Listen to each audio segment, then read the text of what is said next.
pines we'll see. And hopefully we'll get to watch some nutcrackers actually hammering into the cones. At the top of the peak, the only tree that can survive the cold, wind, and snow is the white bark pine. They've got a little bit longer needles. They have a yellowish green compared to like the bluish green. That's a white bark pine right behind us with the top broken off. Okay, so I would like to introduce you to the park's geologist. But I can't, because we don't have a geologist. This park has never had a geologist or a volcanologist on our payroll. Now, does that surprise you? I mean, did you hear what happened here? Yeah. 7,700 years ago? There used to be a giant volcano behind me, 12,000 feet tall. May have looked like this. We call it Mount Mazama. Imagine a mountain towering more than a mile above the lake. And then 7,700 years ago, there was a huge eruption. May have looked like this. And so much lava and ash was ejected that the underground magma chamber was now pretty much empty, and it could no longer support the weight of the peak perched up on top. So the top of Mount Mazama then collapsed. Yeah, the summit came crashing 10,000 feet straight down. And when all the dust had settled, all that was left of Mount Mazama was a giant smoking pit. So we had a huge eruption not that long ago, geologically speaking. So who's watching over this volcano to protect us from the next eruption? Or actually, a better question is, do we even need to watch over this volcano? In 2005, the U.S. Geological Survey, they put together a list of America's most dangerous volcanoes.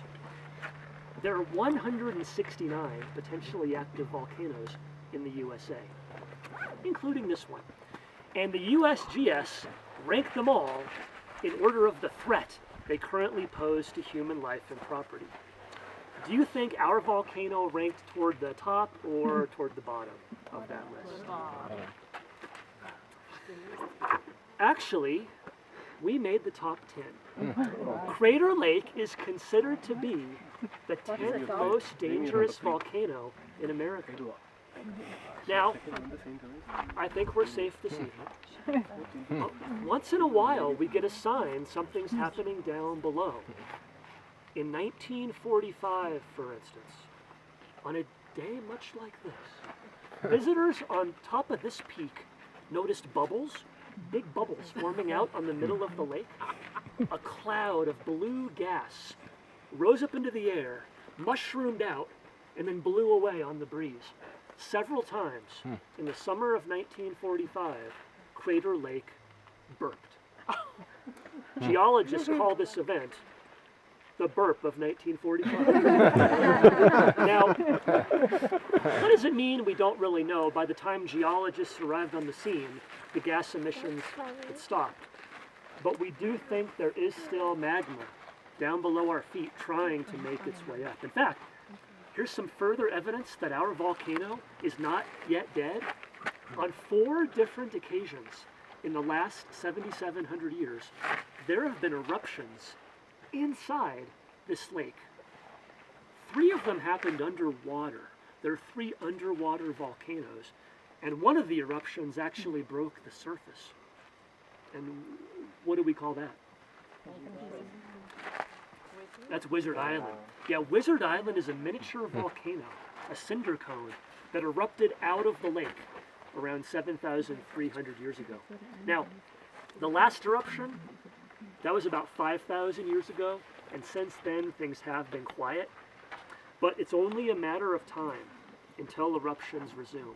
In fact, if you come back in maybe 10 or 20,000 years, there might be a brand new Mount Mazama Jr. growing up out of the middle of the lake. Well, when the USGS put this list together, they realized of the 10 most dangerous volcanoes, ours was by far the least monitored. So they came back in 2009 and for the first time installed instruments in the park to give us early warning of the next eruption. We now have 3 seismometers to detect earthquakes. If there was magma rising up below us, it would be cracking the rocks and triggering swarms of small earthquakes. They also installed 4 GPS units on a few of our buildings. And just like the GPS you have in your phone or your camera, they detect any kind of movement or motion. If there was magma pushing up below us, it would be having a bulge. And even a few millimeters of ground swelling can be detected by the satellites. It's pretty incredible technology. So they tell us we'll likely have a few days, maybe a few weeks to evacuate the park before the next eruption. So who's watching over this volcano?